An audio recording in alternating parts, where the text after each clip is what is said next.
பரலோக ராஜ்யத்தின் ரகசியங்கள், த சீக்ரெட்ஸ் ஆஃப் ஹெவன் என்ற தலைப்பிலே 6-7 வாரங்களாக தொடர்ந்து பேசி வருகிறேன்.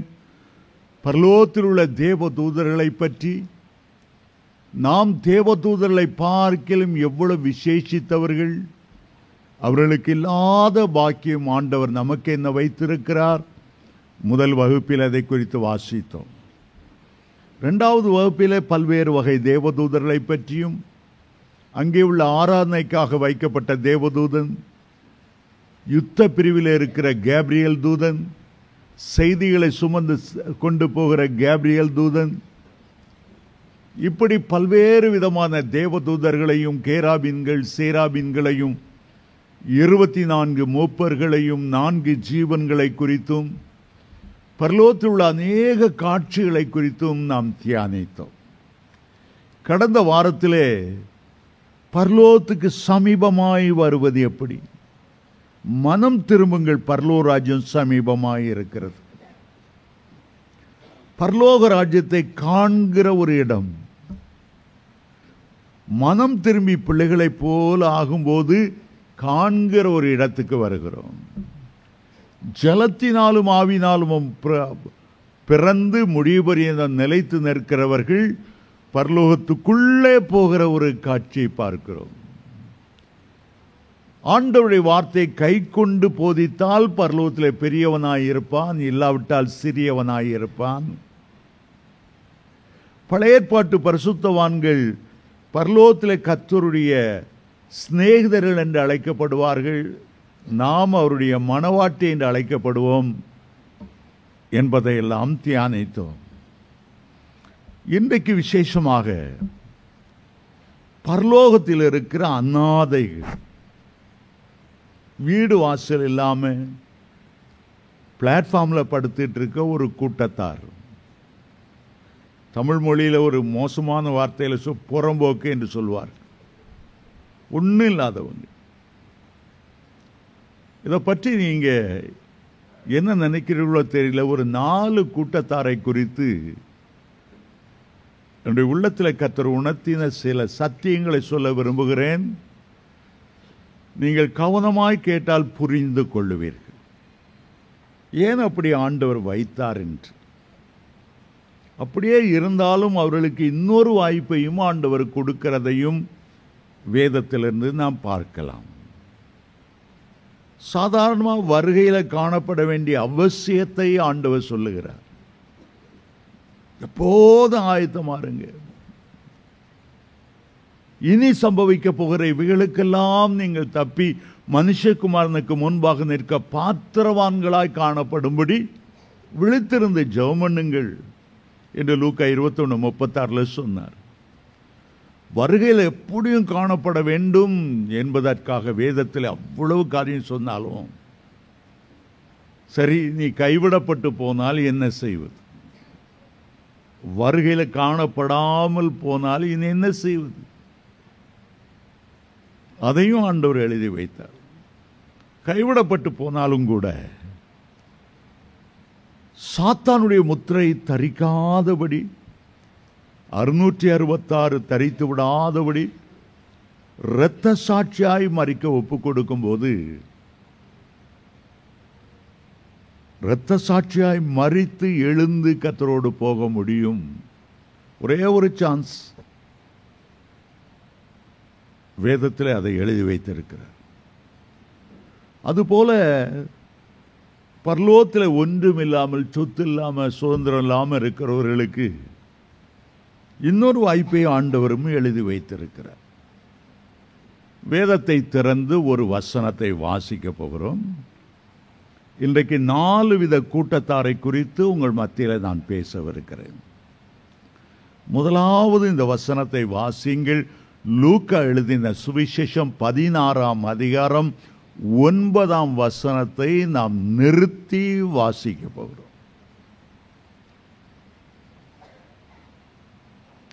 புதிய ஏற்பாட்டிலே 107ஆம் பக்கத்தில் இருக்கிறது. லூக்கா 16ஆம் அதிகாரம் 9ஆம் வசனம். நான் உங்களுக்கு சொல்லுகிறேன், நீங்கள் வாழும்போது, இந்த பூமியிலே நீங்கள் மரணம் அடையும் போது, உங்களுடைய ஆத்துமா உங்களுடைய சரீரத்திலிருந்து வெளியே வரும்போது, உங்களை நித்தியமான வீடுகளிலே, பரலோக வாசஸ்தலங்களிலே, ஒவ்வொருவருக்கும் ஒரு வாசஸ்தலத்தை ஆயத்தம் பண்ண போகிறேன் என்று ஆண்டவர் சொன்னாரே, அந்த நித்தியமான வீடுகளிலே உங்களை ஏற்றுக்கொள்வார் உண்டாகும்படி. ஏன் உங்களுக்குரிய வீடு இல்லையா? ஏன் நீங்க மற்றவங்க வீட்டில் போய் தங்கணுமா? உங்களை நித்தியமான வீடுகளிலே ஏற்றுக்கொள்வார் உண்டாகும்படி அநீதியான உலக பொருட்களினால் உங்களுக்கு சிநேகிதரை சம்பாதியுங்கள். பரலோகத்தில் வீடு இல்லைன்னு உனக்கு தெரியும் போது,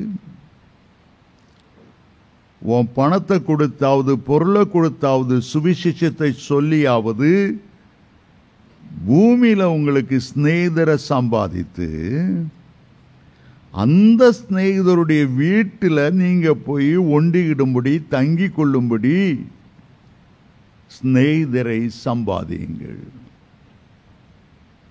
நீங்கள் வாழும்போது நித்தியமான வீடுகளிலே உங்களை ஏற்றுக்கொள்வார் உண்டாகும்படி அநீதியான உலக பொருட்களினால் சிநேகிதர்களை சம்பாதியுங்கள்.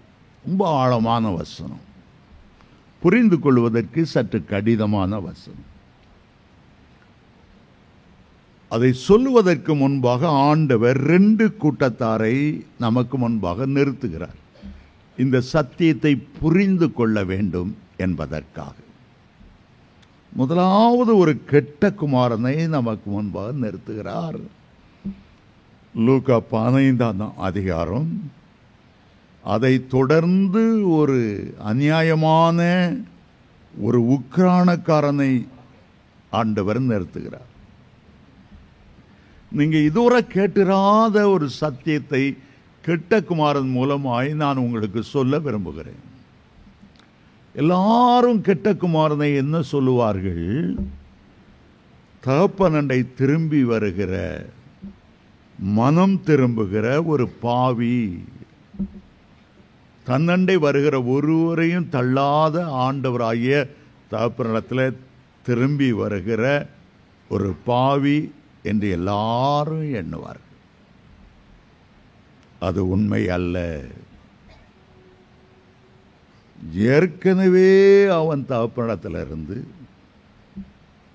தகப்பன் வேண்டாம், அவனுடைய ஐஸ்வர்யம்தான் வேண்டும் என்று அன்பை புறக்கணித்து விட்டு உலகத்தின் உல்லாசங்களை அனுபவிக்க போகிற ஒரு பின்மாற்றக்காரன்,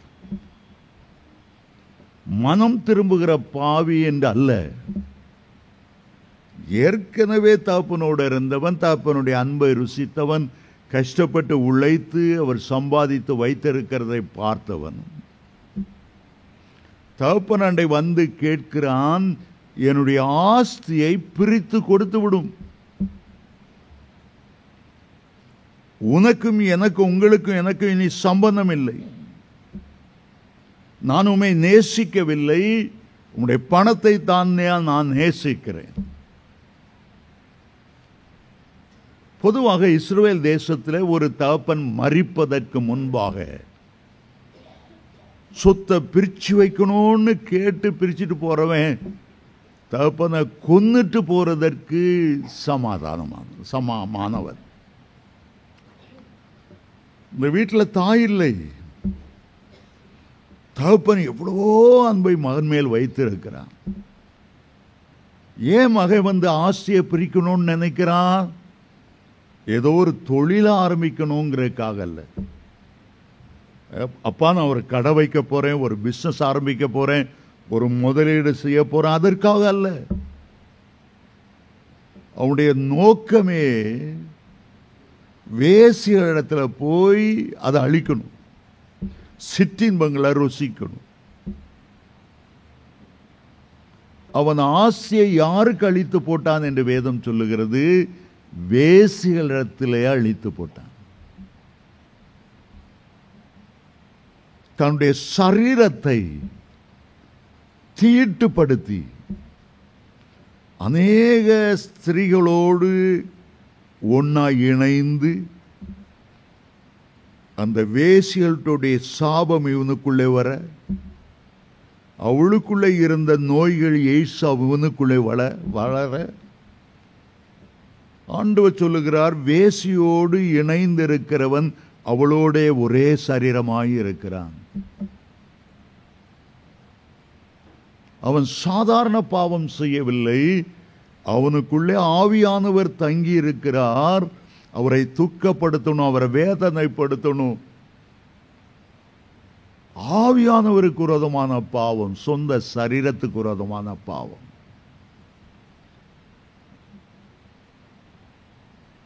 அவன் மீண்டும் திரும்பி வந்தது தகப்பனுடைய அன்பை பார்த்து அல்ல. தகப்பன் வீட்டில் சாப்பாடு கிடைக்க இவனுக்கு சாப்பாடு கூட இல்லை. அப்பா உங்களுக்கு த்ரோ பண்ணிட்டு அந்த குற்ற உணர்வு மனசாட்சி வாதிக்கிறதுனால திரும்பி வரல. வேதம் சொல்லுகிறது, என் தகப்பன் வீட்டில் எவ்வளவு பூர்த்தியான சாப்பாடு இருக்கிறது, எனக்கு பன்றிக்கு கிடைக்கிற தவிடு கூட கிடைக்கவில்லையே. எல்லாம் குறைபட்ட போது நேர ஒரு குடியான இடத்துல வந்தான். குடியானவன் என்ன வேலை கொடுத்தான்? தன்னுடைய வயலிலே போய் பன்றி மேற்கிற வேலையை செய்யணும். வயல் தானியத்தை விளைக்கு விற்க வேண்டியது, அநேக பேருக்கு உணவை கொடுக்கக்கூடியது. ஆனால் இந்த பன்றியை மேய்க்கிற, பன்றி என்பது இச்சைகளுக்கு அடையாளம். பிசாசுகள் வந்து தங்குகிற ஒரு இடம்தான் பன்றி.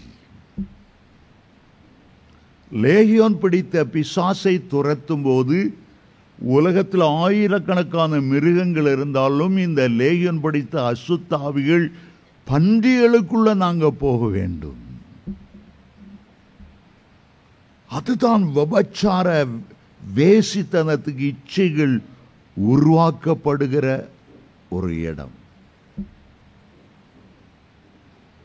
2 வயல்களை பற்றி ஒரே உவமையில் ஆண்டவர் சொல்லுகிறார். கெட்ட குமாரன் குடியானவருடைய வயலிலே பன்றி மேய்க்கும் வேலை செய்தான். அவன் திரும்பி வரும்போது மூத்த குமாரன் தகப்பனுடைய வயலிலிருந்து திரும்பி வந்தான். 2 வயல்தான், 2 வயல்தான். ஒன்று அருவருப்பான சினிமாவுக்கு போய் நிர்வாண படங்களை எடுக்க வைக்கக்கூடிய ஒரு பண்டித்தனமான புரோனோகிராஃபிக்காக தன்னுடைய சரீரத்தை விற்று போட்டவனுக்கு அது அடையாளம். ஆண்டவர் சொன்னார், 2 பேர் ஒரு வயலில் இருப்பார்கள், ஒருவன் எடுத்துக்கொள்ளப்படுவான், ஒருவன் கைவிடப்படுவான். தூத்துக்குடிக்கு போகும்போது ஒரு தாய் அழுது கொண்டு சொன்னார்கள், எங்களுக்கு 2 பொம்பளை பிள்ளைகள். மூத்தவள் சினிமா பைத்தியமாய் காலேஜில் படிக்கும் போதே படிப்பை விட்டுட்டு குட்டி நடிகையா, டான்ஸ் நடிகையாய் போயிட்டாள். தாய் சொன்னாள், அவருடைய மேக்கப் எல்லாத்துலேயும் பாம்பு இருக்கும். கையில் ஒரு வளையம் போட்டான்னா ஒரு ரவுண்டு வந்து இப்படி ஒரு பாம்பு, அதைத்தான் அவள் போட்டிருப்பாள். நெத்தியில் பொட்டு வச்சிருந்தாலும் அந்த பொட்டில் ஒரு நாகப்பாம்பை படம் எடுத்தோம். எங்க இருந்தா அவளுக்கு சேரீ கிடைக்குமோ தெரியல, எல்லா சேரீலும் பாம்பின் படம் இருக்கும்.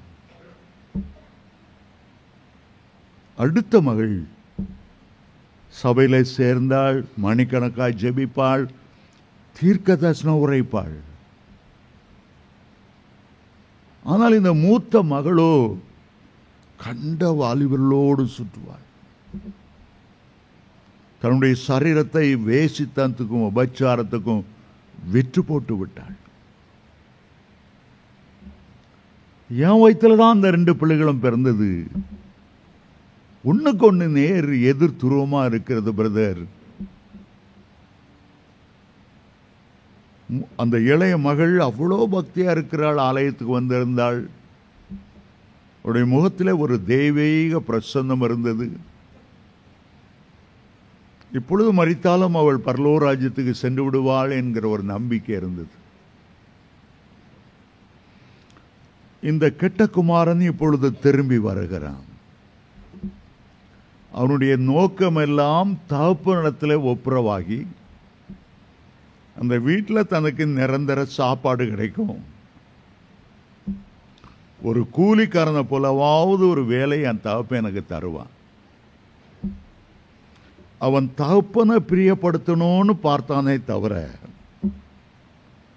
அந்த வீட்டில் உள்ள தன்னுடைய அண்ணனை பிரியப்படுத்தணுங்கிற எண்ணமே அவனுக்கு வரல. இப்போ நான் ஒரு கேள்வி கேட்கிறேன். அவன் திரும்பி வந்துட்டான்.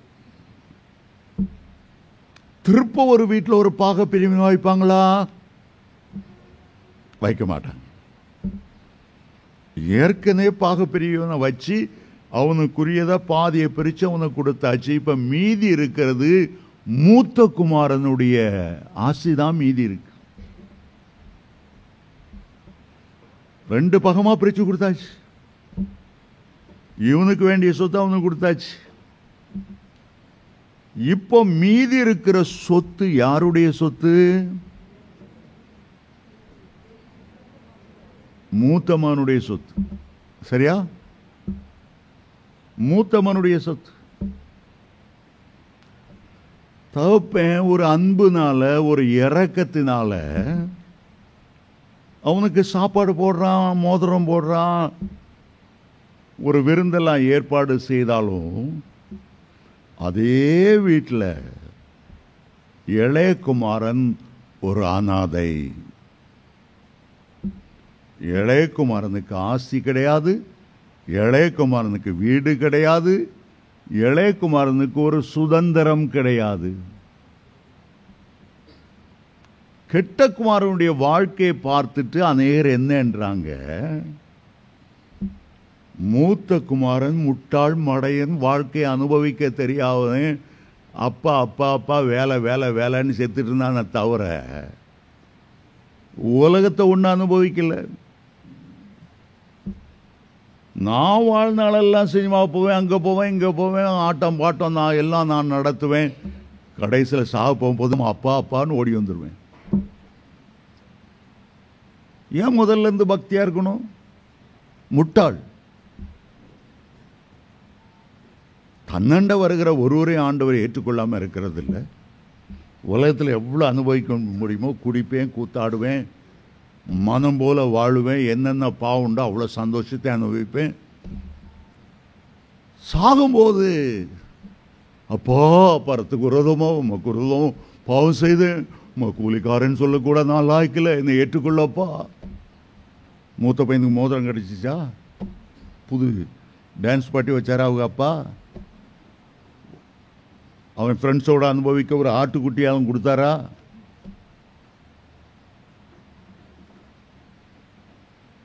பெரிய சர்ச்சில் நீங்க யாரை போல இருக்க விரும்புறீங்க? மூத்தமானா போல இருக்கு. எல்லாரும் இளையகுமாரனை போல இருக்கணும்னு தான் ஆசைப்படுறான். ஒருத்தனுக்காவது அப்பாவுக்கு அடிபணிஞ்சு அப்பாவுக்கு ஊழியம் செய்து யோசேப்பை போல பரிசுத்தமா முதல்ல இருந்து காத்துட்டு ஓடுறதுக்கு ஒருத்தனுக்கும் இஷ்டம் இல்லை. நம்ம சர்ச்சு எல்லாருமே நானே போகக்கூடாது ஏன் சர்ச்சுக்க என்னால் பரவாயில்ல. மூத்த குமாரனுக்கு உள்ளத்தில் ஒரே கேள்வி, என்னடா அப்பா என்ன கஷ்டப்பட்டு இரவும்பாலும் வேலை செய்து நெத்தி வேர்வை நிலத்தில் சிந்த பாடுபட்டு தான் சுக நலத்தை மறந்து அம்மா இல்லாத சூழ்நிலையிலும் ஒரு தாயை போல நம்ம வளர்த்து வந்தார். இவன் இன்னைக்கு வந்தவனுக்கு ஓடி போகிறாராம், கட்டி பிடிக்கிறாராம், பாதாட்சை போடுன்றாராம், உயர்ந்த வஸ்திரத்தை உடுத்துன்றாராம், மோதிரமாகி அதிகாரத்தை கொடுத்தாராம், விருந்த குழுத்தை கண்டாடி டான்ஸ் பார்ட்டி வை. அப்போ முதல்லேருந்தே அப்பாவுக்கு பிரியமா, பரமபிதாவுக்கு பிரியமா, பக்தியா பாவமே செய்யாமல் எப்போ பார்த்தாலும் ஜெபம், எப்போ பார்த்தாலும் உபவாசம். இவெல்லாம் பைத்தியக்காரன், எல்லாம் முட்டாள்கள், வாழ தெரியாதவங்க. அவனுக்கு தான் அப்பா அதை கொடுக்குறாரு, இதை கொடுக்குறாரு, அதை கொடுக்குறாரு. அப்பாட்ட சண்டை போகிறான்.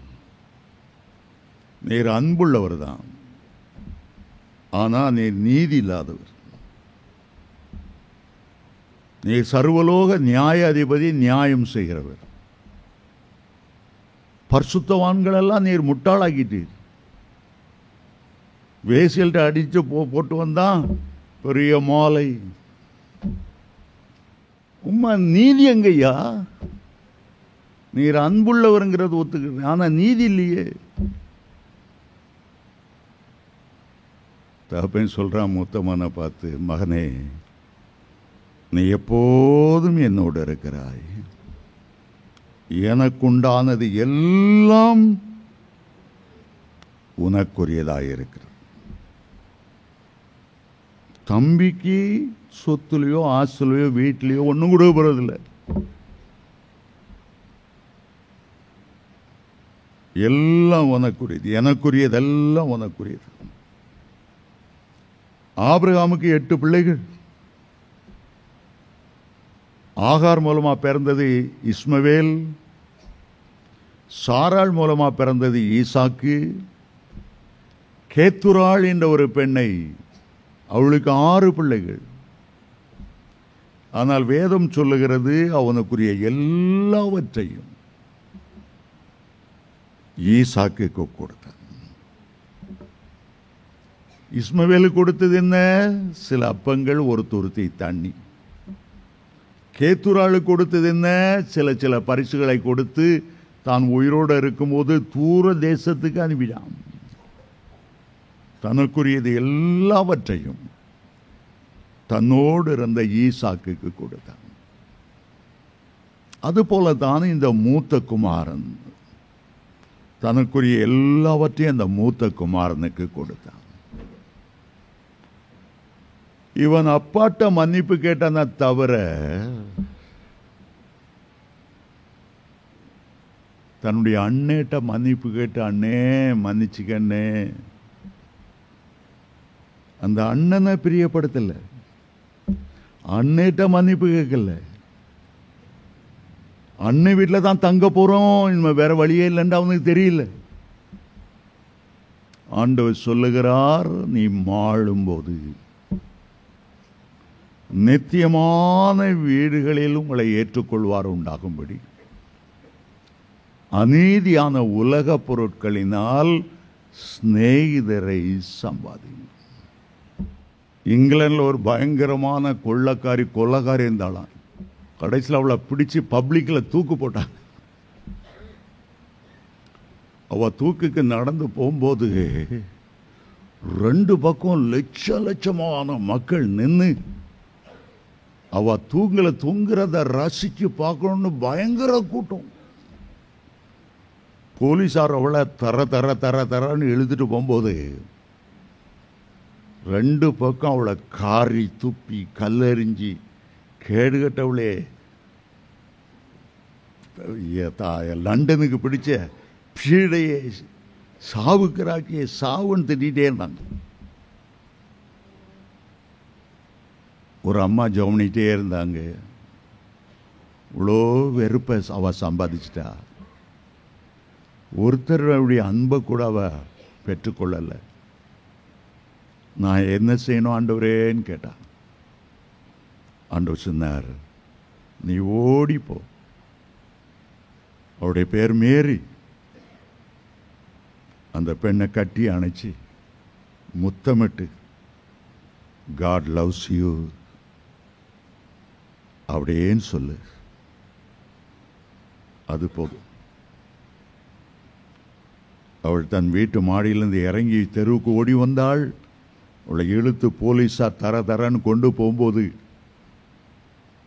அவளை கட்டி அணைத்து, மேரி, ஜீசஸ் உன்னை வெறுக்காதவர், அவர் உன்னை நேசிக்கிறார் மகளே.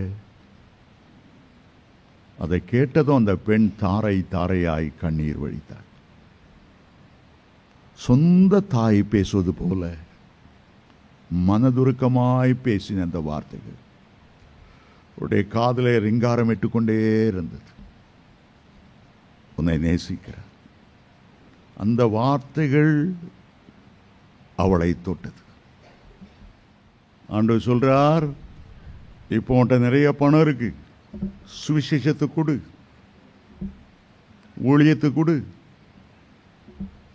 உனக்கு நிறைய நண்பர்களை சேர்த்துக்கோ.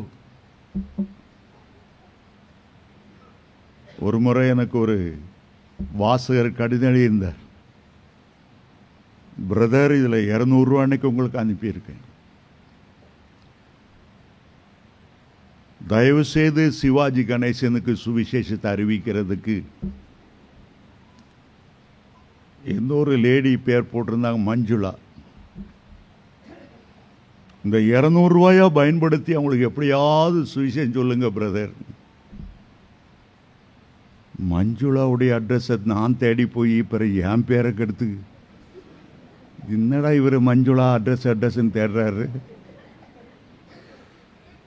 நல்ல வேளை மணிமேகலை பிரசுரத்துறதுல தமிழ்வாணன் அவருடைய பதிப்பகம் டி நகரில் இருக்கு. பிரபல்யமானவருடைய விலாசம். தற்செயலாக அந்த பப்ளிகேஷன் போயிருந்தேன். புஸ்தகத்தை பார்த்த உடனே அதில் சிவாஜி கணேசன் பேர் இருக்குதா, இருக்கு. மஞ்சுளா பேர் இருக்குதா, இருக்கு. சினிமா தொடர்புள்ள 1100 பேர், டைரக்டரு, மேக்கப் மேனு, எல்லாருடைய அட்ரஸும் அதில் இருக்கு. உடனே அதை வாங்கிட்டு வந்தேன்.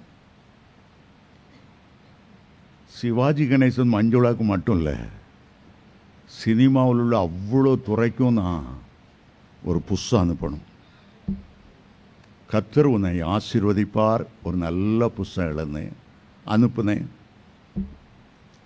ஒரு பதிலும் வரல, பரவாயில்ல.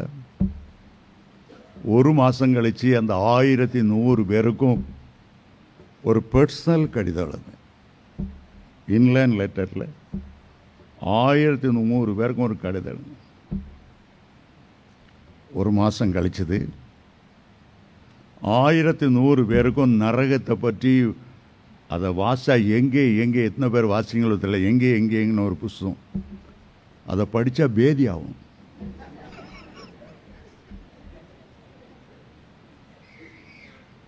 அந்த 3 புஸ்தகத்தையும் அனுப்புனேன். அவர் அனுப்புனது வெறும் 200 ரூபா அனுப்புங்கன்ட்டார். எனக்கு 20,000 ரூபா செலவு. ஆனால் ஆண்டவர் சொல்கிறார், உன்னுடைய ஆகாரத்தை தண்ணீர் மேலே போடு, அநேக நாட்களுக்கு பிறகு அதனுடைய பலனை நீ காண்பாய். அதுக்கப்புறம் வந்தது பார்க்கணும். எங்கள் வீட்டில் ஒரு 4-5 கார், ஃபாரின் கார், சினிமா நடிகைகள் வந்திருக்காங்க, டைரக்டர் வந்திருக்காங்க. என்னன்னா அது வேலை செய்யுது. அப்போ தான் முதல் முறை ஏவிஎம் ராஜனை பார்த்தேன், அவருடைய ஒய்ஃபை பார்த்தேன். சினிமா துறையில் உள்ள நிறைய பேர் அங்கே வந்திருந்தாங்க. நிம்மதியில்லாத ஒரு வாழ்க்கையை, வேதனையான வாழ்க்கையை சொல்லி அழுதாங்க. நம்ம நினைக்கிறோம் அவங்க நடிகைகள், அவங்களுக்கு ஒரு குறையும் இல்லை, என்ன அழகு, என்ன மேக்கப்பு, என்ன புது காரு. அவங்கள மாதிரி நிம்மதி இல்லாதவங்க, சூனியங்களில் செய்வினைகளில் பாடுபடுறவங்க, இரவு நேரத்தில் தூங்க முடியாது, அவங்கள மாதிரி நம்ம பார்க்கவே முடியாது. இந்த ஓமையை ஆண்டவர் சொல்லுகிறார். எப்படி கெட்ட குமாரன் தன்னுடைய சொந்த தகப்பனுடைய வீட்டிலேயே ஒரு அனாதையாய் நிற்க வேண்டியது வருகிறதே. சொந்த அண்ணன் கூட ஏற்றுக்கொள்ள மாட்டேன்றான். விருந்து வச்சா விருந்தில் கலந்து கொள்ள மாட்டேன், வீட்டுக்கு வெளியில் போய் நின்றுட்டான் மூத்தாமாக. அவனை ஏற்றுக்கொள்வார் ஒருவரும் இல்லை. அவனுடைய நிலைமை பரிதாபமான ஒரு நிலைமை. ஒரு ஆஸ்தி கிடையாது, ஒரு சுதந்திரம் கிடையாது, ஒரு வயல் கிடையாது, ஒரு வீடு கிடையாது. அம்போன்னு நிற்கிறான். பரலோகத்திலும் எப்போ ஜனங்கள் அப்படி அம்போன்னு அனாதைகள் மாதிரி நிற்பாங்கன்னா, இன்றைக்கு ஆண்டவரை ஏற்றுக்கொண்டு பரிசுத்தாவியை பெற்று இதோ சரீரத்தில் விபச்சார வேசித்தனம் செய்து பின்மாற்றத்துக்குள்ள போகும்போது அவனுக்கு பரலோகத்தில் உள்ள எல்லா சுதந்திரத்தையும் அவனை இழந்து போறான்.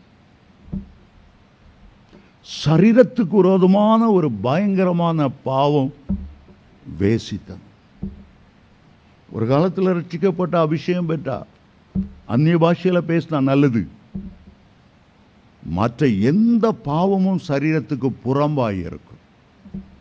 ஆனால் அந்த பாவம் ஆவியானவர் வாசம் பண்ணுகிற பரிசுத்த ஸ்தலத்தையே அசிசிப்படுத்துகிற ஒரு பாவம்.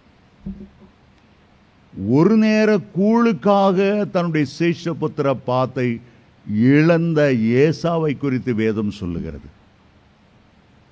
பிற்பாடு அவன் மனம் கசந்து அழுதும் மனமாறுதலை காணாமற் போனான். பரலோக ராஜ்யத்தை மார்வாடி கடையில் அடகு வச்சுட்டு போய் வேசித்தனம் பண்ணுனா சிற்றின்பம் நல்லா இருக்கலாம், ஆனா பரலோகத்தில் உள்ளது போச்சு உனக்கு. பரலோக வாசஸ்தலம் இல்லை, ஒளியில் உள்ள பரிசுத்தவான்களுடைய சுதந்திரம் இல்லை, வெறுமையாய் அங்க நிற்க வேண்டியிருக்கும். ஆகவேதான் ஆண்டவர் சொன்னார், இந்த வசனம் ரொம்ப முக்கியம். நீ பாவத்தில் விழுந்துட்டா, வேசித்தனம் பண்ணிட்டா, பின்வாங்கி போயிட்டா, ஆண்டவரை துக்கப்படுத்திட்டா, ஒரு தரம் பிரகாசிக்கப்பட்டு பரம ஈவை ருசி பார்த்து மறுதலித்து போயிட்டா. இன்னும் ஒரே ஒரு வழிதான், இருக்கிற பணத்தை எடுத்து நிறைய பைபிள் வாங்கு, காஸ்பல் வாங்கு, தெருவில் இருந்து பேச பண்ணு, டிராக்டர் கொடு, 4 பேர்கிட்ட ஃபோன் பண்ணி ஆண்டவரை பற்றி பேசு. அவங்க பரலோகத்துக்கு போனாங்கன்னா அவங்க வீட்டில் நீ போய் ஒண்டிக்கலாம். மூத்த குமாரன்ட்ட போய் உன்னால ஒண்ட முடியல. அவன் பூமியில் இருக்கும்போதே அண்ணன்னு ஒரு மதிப்பு கொடுத்து அண்ணன் சொல்ல கேட்டு அண்ணனை நேசிருந்தா, சரி தம்பி வாடா, என் பக்கத்தில் கேரேஜாவது ஒன்று கொடுக்குறேன், அவன் கொடுப்பான். இப்போ கொடுப்பான், அவன் கொடுக்க மாட்டான். ஆகவே தான் ஆண்டவர் இந்த வார்த்தை சொல்றான், நீ பரலோகத்தில் அனாதையா இருக்காத, பரலோக சுதந்திரத்தை இழந்தவனா இருக்காத. சரி, இரண்டாவதாக இன்னொரு ஓமையை, இந்த கெட்ட குமாரன் ஓமையை சொல்லிவிட்டு கூடவே அது தொடர்ச்சியாய் ஆதியாகமம் 16ஆம் அதிகாரத்தில் ஆண்டவர் பேசுகிறார். லூக்கா 16ஆம் அதிகாரம் என்பது 15ஆம் அதிகாரத்தினுடைய தொடர்ச்சி. லேசாய் வாசிக்கிறேன். பின்னும் அவர் தம்முடைய சீஷர்களை நோக்கி, ஐஸ்வர்யவானாகிய ஒரு மனுஷனுக்கு ஒரு உக்கிரானக்காரன் இருந்தான். தேவனாகிய கர்த்தருக்கு ஒரு ஊழியக்காரன் இருந்தான். அவன் தன் எஜமானுடைய ஆஸ்திகளை அழித்து போடுகிறதாக எஜமானுக்கு அறிவிக்கப்பட்டது. எஜமானுக்கு போய் சேர வேண்டிய கனம் புகழெல்லாம் இவன் தனக்கு எடுத்துக்கொண்டான். கல்வாரியில் சம்பாதித்த ரட்சிப்பை சுயநலமாக அவனுக்கு பயன்படுகிற விதத்தில் அவன் எடுத்துக்கொண்டான். ஊழியத்துக்கு சரியாய் செய்யவில்லை. வெளிநாட்டிலிருந்து பணம் கிடைக்குமா பார்த்து பார்த்து அவன் பேருக்கும் அவன் பிள்ளை பேருக்கும் தலைமுறையாய் எழுதி கொண்டான். உண்மையாய் இருக்கவில்லை. ஆண்டவர் நம்முடைய கையில் கொடுத்திருக்கிற சுவிசேஷம் சாதாரணமாய் கொடுக்கப்பட்டதல்ல. சிலுவையிலே நமக்காக தொங்கி பாட அனுபவித்து இரத்தம் சிந்தின ஆண்டவர் இந்த சுவிசேஷத்தை நம்முடைய கையில் கொடுத்து பாதாளத்துக்கு போகிற ஜனங்களை கர்த்தர் பக்கமாய் நீ திருப்பு என்று சொன்னால், அதற்காக அதை செலவழிக்காமல் தன்னுடைய பேர் புகழுக்காக, தன்னுடைய மகிமைக்காக, தன்னுடைய பேர் பிரஸ்தாபத்துக்காக செய்கிற அநேக ஊழியர்களைப் போல இவனும் செய்தான். அப்பொழுது எஜமான் அவனை வரவழைத்து, உன்னை குறித்து இப்பொழுது கேள்விப்படுகிறது என்ன? உன் உக்கிரான கணக்கை ஒப்புவி, இனி உக்கிரானக்காரனாய் இருக்கக்கூடாது என்றான். அவனை டிஸ்மிஸ் பண்ணிடுறான். இதுவரைக்கும் அவன் எஜமான் வீட்டில் தங்கியிருந்தான். இதுவரைக்கும் அவன் எஜமான் கொடுத்த குவார்ட்டர்ஸில், அப்பார்ட்மெண்ட்டில் தங்கினான். இப்போ எஜமான் சொல்கிறான், நீ உண்மையா இல்லை, நீ உத்தமா இல்லை, அதனால் நீ காலி பண்ணு, என் வீட்டை விட்டு போ, உனக்கு வீடு கிடையாது, ஒன்றும் கிடையாது. உடனே அவன் என்ன செய்தானா, ஐயோ எஜமா என்ன அனாதை ஆகிட்டாரே, வீடு கிடையாதுட்டாரு, இனிமே நான் என்ன செய்வேன்? அவனுக்கு ஒரு ஐடியா வந்தது. அவசரமா, எப்பா நீ என் எஜமான்ட்டு எவ்வளோப்பா நீ வாங்கினா? 100 கலம் கோதுமை. 100 அவருக்கு கொடுக்க வேண்டாம், அவருக்கு என்ன பணத்தில் மிதக்கிறாரு, ஏன் 100 கொடுக்குறார்? கொண்டா, நான் நான் நாளைக்கு தான் ரிசைன் பண்ணுறேன், நாளைக்கு தான் என்னை வேலையிலேருந்து டிஸ்மிஸ் பண்ணுறாங்க, நான் குறைச்சி ஒரு பழைய டேட்டு போட்டு எழுதித்தரேன், 10 கலம் கோதுமை போதும். நீ எவ்வளவு வாங்கினா? நான் 100 கூட எண்ணெய், 100லாம் கொடுக்கண்டா, நீ 20 எழுதி வச்சுக்க. ஒவ்வொருத்தட்டும் இப்படியே கேட்டு எஜமானுக்கு போக வேண்டியதை அவங்களுக்கு லாபம் மாதிரி காட்டிட்டான். காட்டிட்டு என்ன செய்வான், இப்போ எஜமான் என்ன டிஸ்மிஸ் பண்ணாலும் 100 பேருக்கு நான் நன்மை செய்திருக்கேன், உதவி செய்திருக்கேன், குறைச்சி எழுதியிருக்கேன். ஒவ்வொருத்தர் வீட்லையா போய் மாதத்துக்கு ஒரு நாள் வீதம் போனாலும் 30 பேர் வீட்டில் 60 பேர் வீட்டில் போய் சாப்பிட்டா என் வயிறு நிறைஞ்சிரும், போதும். நான் பேச்சுலராக இருக்கும்போது புரசவாக்கத்தில் சத்தூர் லாட்ஜின்னு ஒரு லாட்ஜில் இருந்தேன். நிறைய வாலிபர்கள் எல்லாருமே பேச்சுலர்ஸ். பக்கத்தில் ஒரு முனியாண்டி ஹோட்டல் ஒன்று உண்டு, இப்போ நமக்கு செட்டிநாடு ஹோட்டல் இருக்க மாதிரி. நாங்கள் எல்லோரும் மொத்தமாக போவோம். அங்கே போய் நல்லா வயிறார சாப்பிடுவோம், நல்லாயிருக்கும். அங்கே ஒரு சர்வர் மெதுவாக எங்கிட்ட பழக்கம் பிடிச்சான். நாங்கள் ஆர்டர் பண்ணாதெல்லாம் கொண்டு வைப்பான். காடை கொடுப்பான், ஈரல் கொடுப்பான், பொரிச்சாது மீன் கொடுப்பான், வஜ்ஜரம் கொடுப்பான், எல்லாம் கொடுப்பான். கணக்கு பார்த்தா 400 ரூபாய்க்கு சாப்பிட்ருப்போம் அந்த காலத்தில். அவன் 40 ரூபான்னு தான் எழுதுவான். ஏன்பா, என்ன சார் எங்கள் முதலாளிக்கு இல்லாத பணமா? பேருக்கு எத்தனையோ பங்களா வாங்கிட்டார். மனசாட்சி வாதிச்சாலும் எங்களுக்கு நிறைய ஃப்ரெண்ட்ஸை கூப்பிட்டு போவோம், அவனுக்கு டிப்ஸ் மாதிரி ஏதாவது கொடுத்துருவோம். 10 ஃப்ரெண்ட்ஸை கூப்பிட்டு போய் நல்லா சாப்பிட்டு 1000 ரூபா எழுதுறதுக்கு 200 ரூபா எழுதுனா எங்களுக்கு 800 ரூபா ஆகும். அப்போ இந்த ரட்சிப்பெல்லாம் நமக்கு தெரியல. ஆனால் செய்கிற தப்புங்கிறது மனசாட்சியில் தெரியுமா தவிர இந்த மாதிரி ரட்சிப்பு அபிஷேகம்லாம் அங்கே பார்ப்போன்னு கிடையாது. ஒரு நாள் வந்தான், எப்படித்தான் என் அட்ரஸை கண்டுபிடிச்சானோ தெரில. அதே சத்தூர் லாட்ஜிக்கு சாயங்காலம் வந்துட்டான். தலையை சொரிஞ்சிட்டே இருந்தான். என்னப்பான்னு கேட்டேன். எங்கள் முதலாளி என்ன வேலையை விட்டு போக சொல்கிறாரு, அதான் உங்களை பார்க்கலான்னு வந்தேன். மதுரையில் என் பெஞ்சதி வேற ரொம்ப சிக்காக இருக்கார், நாளைக்கு நான் பஸ்ஸை பிடிக்கணும். ஆகவே என்கிட்ட 500 ரூபா கறந்துட்டான். லாட்ஜில் உள்ள அவ்வளோ பேரையும் ரவுண்டப் பண்ணி ஒரு 5000 ரூபா 10,000 ரூபா கலெக்ட் பண்ணிட்டான். எங்களுக்கு என்னன்னா, இவன் நமக்கு ஒரு 3000 4000 குறைச்சி போட்டான். இப்போ 500 ரூபா தானே கொடுக்குறோம். அப்போ அவன் ஒரு புத்தியாக செய்கிறான். எஜமா என்னை வேலை விட்டு தள்ளிட்டான், என் வீடு போச்சின்னு தெரிஞ்ச உடனே யார் வீட்லையாவது போய் ஒண்டிக்கலாம், யார்கிட்டையாவது போய் தலையை சொரிஞ்சு கொஞ்சம் காசு கேட்டுக்கலாம் அப்படிங்கிற எண்ணம். ஆண்டவர் அதெல்லாம் சொல்லிட்டு உக்கிரகாணம் செய்தது தப்பு தான். எஜமானு போக வேண்டிய கோதுமையை குறைச்சி எழுதி கொடுத்து எஜமானுக்கு நஷ்டம் கொடுத்தது உண்மைதான்.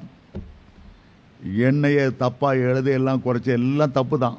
ஆனாலும் அந்த பொல்லாத உக்கிரானக்காரன் ஞானமாக செய்தானா. செய்தது தப்பாகவே இருந்தால் கூட நம்மளை வேலை விட்டு போய் சொல்லிட்டா என்ன செய்வதுங்கிறத அறிஞ்சு ஞானமா செய்தான மெச்சி கொண்டார் என்று அந்த வசனத்தில் பார்க்கணும். அதை அடுத்து தான் இவர் சொல்லுகிறார். 8ஆம் வசனத்தில் சொல்றாரு, எஜமா அந்த உக்கரானக்காரனை மெச்சி கொண்டான்.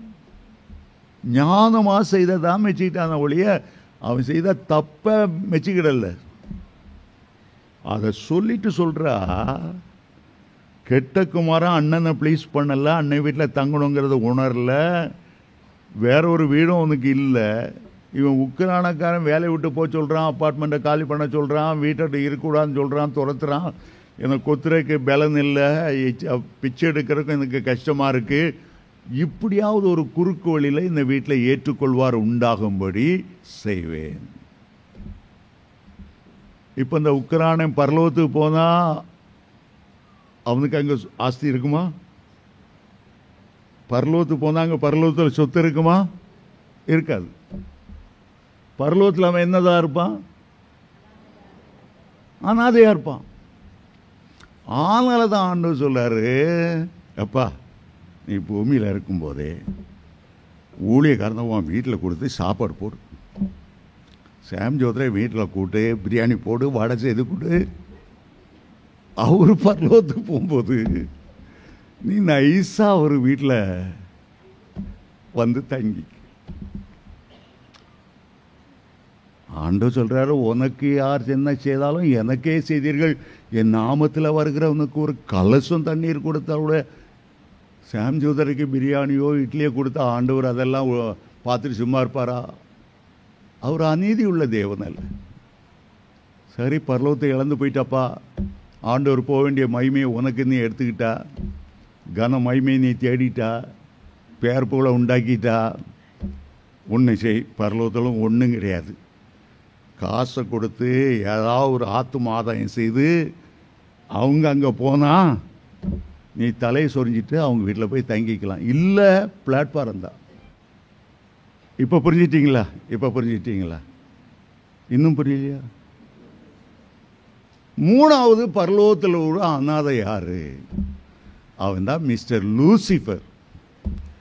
அவன் ஏற்கனவே அவனுக்கு பரலோக சிட்டிசன்ஷிப், அவன் பெர்மனன்ட் விசாவை வச்சிருக்கான். எப்போ நலம் பரலோகத்துக்கு வருவான் போவான்.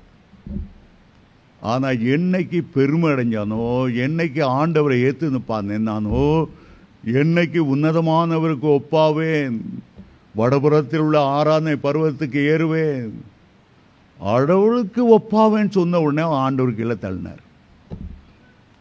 இப்போ அவனுக்கு பரலோகத்தில் ஒன்றும் கிடையாது. முன்னால் அவனுக்கு உயர்ந்த இடம் அபிஷேகம் பண்ணப்பட்ட, காப்பாற்றுறதுக்கு அபிஷேகம் பண்ணப்பட்ட லூசிஃபர் அக்கினி மயமான வயிற ஜொலிக்கிற கற்களின் நடுவில் உலாவினவன். ஆண்டவர் எல்லா பரலோக சிட்டிசன்ஷிப்பையும் கேன்சல் பண்ணி சீலடித்து அவனை பாதாளத்துக்குள்ளே தள்ளி விட்டார். 1-2 தடவை மேலே வந்து விசிட்டர்ஸ் விசா எடுத்துட்டு மேலே வந்து தற்காலிகமான ஒரு விசா மேலே வந்து யோபை குற்றம் சாட்டிட்டு ஓடிடுவான். யோபு 1ஆம் அதிகாரத்தை வாசிங்கன்னா தேவபுத்தர்லாம் கூடும்போது சாத்தானும் அங்கே வந்து சேர்ந்தாலும். அவன் யாரு? அழையாத விருந்தாளி. திறந்த வீட்டுக்குள்ள நாய் புகுந்த மாதிரி பரலோகத்துக்குள்ள அவன் புகுந்து, சகரியா 3ஆம் அதிகாரம் 1, 2, 3 வாசிச்சுன்னா பிரதான ஆசாரியனை குற்றஞ்சாட்டுறக்கே அங்கே போனானா. அப்பப்போ பரலோகத்துக்கு போகிறான். ஆனால் பரலோகத்தில் அவனை யாரும் ஏற்றுக்கொள்ள மாட்டாங்க, அவனை தங்க வீட்டில் தங்க வைக்க மாட்டாங்க. அடப்பாவி, செருப்பேடுன்னு தான் சொல்லி அவனை விரட்டுவாங்க.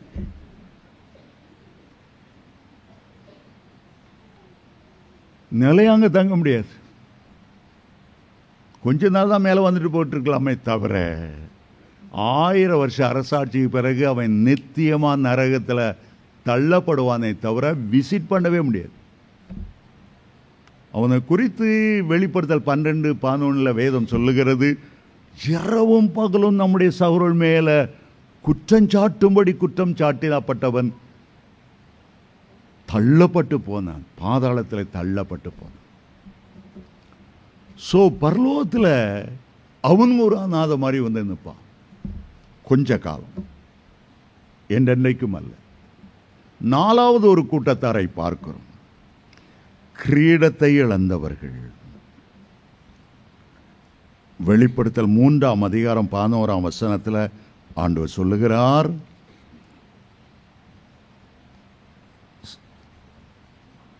வெளிப்படுத்தல் 3ஆம் அதிகாரம் 11ஆம் வசனம் இவ்விதமாய் சொல்லுகிறது, இதோ நான் சீக்கிரமாய் வருகிறேன், ஒருவனும் உன் கிரீடத்தை எடுத்துக்கொள்ளாதபடி உனக்குள்ளதை பற்றி கொண்டு. உனக்கென்று ஒரு கிரீடம் இருக்கிறது, உனக்கென்று ஒரு அபிஷேகம் இருக்கிறது, உனக்கென்று ஒரு தெரிந்து கொள்ளுதல், உன்னை அழைத்த அழைப்பு இருக்கிறது. சிலரை ராஜாக்களாக, சிலரை ஆசாரியர்களாக, சிலரை தீர்க்கதரிசிகளாக அழைத்திருக்கிறார். புதிய ஏற்பாட்டில் சிலரை அப்போஸ்தலராகவும், சிலரை தீர்க்கதரிசிகளாகவும், மேய்ப்பர்களாகவும், போதர்களாகவும், சுவிசேஷர்களாகவும் அபிஷேகம் பண்ணியிருக்கிறார். அந்த அனாயிண்டிங் தான் உனக்கு ஒரு கிரீடம். உன் சிரசிலே ஆண்டவர் ஊற்றி இருக்கிற அந்த அபிஷேகத்தை, உன் அழைப்பை உதறிவிட்டு போகும்போது ஆண்டவர் எச்சரித்து சொல்லுகிறார், நான் சீக்கிரமாய் வருகிறேன், உன்னுடைய அபிஷேகத்தை இழந்து போகாதே. ஏசாவை போல சேஷ்டபுத்திர பாத்தை இழந்து போகாதே. சவுல் ஆண்டவருக்கு கீழ்ப்படியாமை காட்டி அந்த அபிஷேகத்தை இழந்து தேவனால் விடப்பட்ட ஒரு பொல்லாத ஆவி பிடித்தது போல உனக்கு பிடிச்சிடக்கூடாது. தாவீதினுடைய மூத்த குமாரன் அப்சலோம் தாவீதுக்கு விரோதமாய் எழுந்தபடியால் அவனுக்கு வர வேண்டிய கிரீடம் சாலமோனுக்கு போய்விட்டது. புலம்பல் 5:16 எரேமியா அழுது சொல்லுகிறார், எங்கள் தலையில் இருந்த கிரீடம் விழுந்தது, ஐயோ நாங்கள் பாவம் செய்தோம். புலம்பல் 5:16 அப்படி சொல்லுகிறது. ஆண்டவர் வைத்த இடத்துல நிலைத்திருக்கணும், அழைத்த அழைப்பிலே நிலைத்திருக்கணும், கர்த்தர் கொடுத்த அபிஷேகத்திலே நிலைத்திருக்கணும். ஆதாம் ஏவாளை ஏதேன் தோட்டத்திலே ஆண்டவர் வைத்தார். பாவம் செய்த போது அந்த அனாயிண்டிங் போயிடுச்சு, நிர்வாணம் ஆயிட்டாங்க. அவர்களுக்கு வஸ்திரமாய் இருந்த மகிமை அவங்கள விட்டு எடுபட்டு போயிட்டு, திருப்பி அவர்களால் ஏதேனுக்குள் நுழைய முடியல. சுடரொளி பட்டயத்தை ஆண்டவர் காவல் வைத்து விட்டார். அவர்கள் இழந்தது தான். ஒரு அநாதைகளைப் போல வெளியே வந்தார்கள். ஆகவேதான் அனாயிண்டிங் என்பது எளிதானதல்ல. சிம்சோனை ஆண்டவர் அனாயிண்ட் பண்ணினார். ஒரு பலத்தின் அபிஷேகம் அவன் மேல் இருந்தது. அவனை தோற்கடிக்க ஒருவராலும் முடியவில்லை. ஆனால் அவன் வேசிகள் பின்னால போய் வேசிகளின் மடிவில படுத்து தனக்கும் ஆண்டவருக்கும் இடையே உடன்படிக்கையாக இருந்த அந்த தலைமயிர் கத்திரிக்கப்பட்ட போது அந்த அனாயிண்டிங் அவனை விட்டு போயிடுச்சு. அதுவரை சூழ்ந்திருந்த கிருபை அவனை விட்டு எடுபட்டு போயிட்டு, அந்த கிருபை எடுபடும் போதுதான் மற்றவங்களால் வந்து அவனை பிடிக்க முடிந்ததை தவிர அந்த அனாயிண்டிங், அந்த உன்னத பலன் தானாக போவதில்லை. அந்த பலன் போகும்போது அவன் அனாதை போல் ஆகிவிட்டான். அந்த அனாயிண்டிங் போகும்போது அவனால் மேற்கொண்டு கிரியை செய்ய முடியல. அந்த அனாயிண்டிங் போனனால இஸ்ரவேலை மீண்டும் அரசாள முடியல. நியாயாதிபதி என்கிற அந்த அனாயிண்டிங் அவனை விட்டு போயிட்டு திருப்பி அவனுக்கு ராஜ்யமோ பலனோ வரல. ஆனால் அவன் மனங்கசந்து அழுத போது அனாயிண்டிங் வந்தது, ஆனால் கிரீடம் போயிட்டு. அபிஷேகம் பண்ணப்பட்டவன் பின்வாங்கி போனால் இழந்த ஊழியத்தை திரும்ப பெற முடியாது, இழந்த பரலோகத்தை திரும்ப பெற முடியாது, இழந்த பரலோக சுதந்திரத்தை மீண்டும் பெற முடியாது. அவனை அறியாமலேயே அவனுக்குள்ளே அந்த தலைமயிர் வளர ஆரம்பித்தது. தலையில முடி வளர்றத பெலிஸ்தியர் பார்க்கல. தேவனோடு செய்த உடன்படிக்கைக்கு மனங்கசந்து அழுது திரும்பும்போது அவன் இழந்த பலன் வந்தாலும் அவனுக்கு மீண்டும் கர்த்தருக்கா பெரிய காரியம் அவனால் செய்ய முடியல. பெலிஸ்தியரை முறியடிக்க முடியல.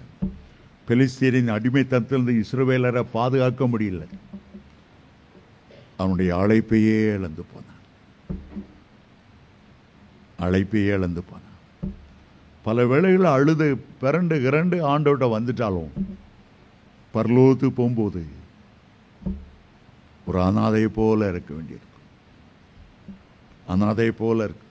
ஆனால் கடைசி மூச்சு இருக்கிற வரையிலும் ஆண்டவருடைய கிருபை உங்களுக்கு இருக்கும். பாதாளத்திலிருந்து அழுது அழுது கண்ணீரின் ஆவியால் நிரம்பி தேவனுக்கு விரோதமாக பாவம் செய்தேன், ஆயக்காரன் நெஞ்சில் அடித்தது போல பாவியாகின் மேல் கிருபையாய் இரக்கம் பாராட்டலாம்.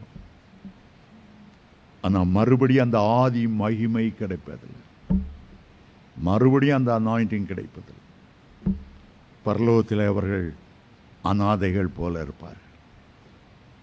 இதோடு நான் முடிக்கிறேன். கிட்டகுமாரன் மூலமாக ஒரு பெரிய கருத்து மறைந்திருக்கிறது. எல்லாரும் கிட்டகுமாரனை புகழ்ந்து புகழ்ந்து புகழ்ந்து பேசுற கேட்டிருக்கேன். மூத்த குமாரனை பற்றி ஒருத்தர் கூட ஒரு நல்ல வார்த்தை பேச மாட்டாங்க.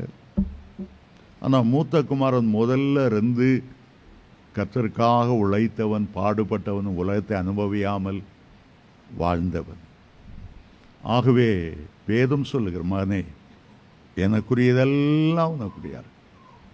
இந்த உலக ஓட்டத்தை முடித்து கர்த்தருடைய ராஜ்யத்துக்கு போகும்போது கர்த்தர் நம்மை வரவேற்று சந்தோஷமாய் தட்டி கொடுத்து, நல்லது உண்மை உத்தமான ஊழியக்காரனே, உன்னுடைய எஜமானுடைய சந்தோஷத்துக்குள் பிரவேசி. அந்த நாள் தான் பாக்கியம் உள்ளவர். ஆகவே பரிசுத்தத்தை பாதுகாத்துக் கொள்ளுங்க. கர்த்தர் அழைத்த அழைப்பிலே நிலைத்திருங்க. ஒரு நாளும் இயேசு பாடுபட்டு அடிபட்டு நொறுக்கப்பட்டு சம்பாதித்து கொடுத்த சுவிசேஷத்தை பணத்துக்கு விற்று போட்டு விடாதிருங்க. பேர் புகழுக்கு விற்று போடாதிருங்க. பெருமைக்கு இடம் கொடுத்து தலைகீழ விழாதிருங்க. தாழ்மையோடு நடந்து கொள்ள. கர்த்தருக்கு முன்பாக தாழ்மையோடு, விசுவாசிகளுக்கு முன்பாக தாழ்மையோடு, தேவனுடைய பிள்ளைகளுக்கு முன்பாக தாழ்மையோடு நடந்து கொள்ள. அப்போது உங்களுடைய ஓட்டத்தை வெற்றியோடு முடிப்பீர்கள். பரலோகத்தில் உள்ள ஒளியில் உள்ள தூதருடைய, ஒளியில் உள்ள பரிசுத்தவான்களுடைய சுதந்திரத்தை பெற்றுக்கொள்வீர்கள். சங்கீதம் 16:11 சொல்லுகிறது, நேர்த்தியான இடத்துல எனக்கு பங்கு கிடைத்தது, சிறப்பான சுதந்திரம் எனக்கு உண்டு.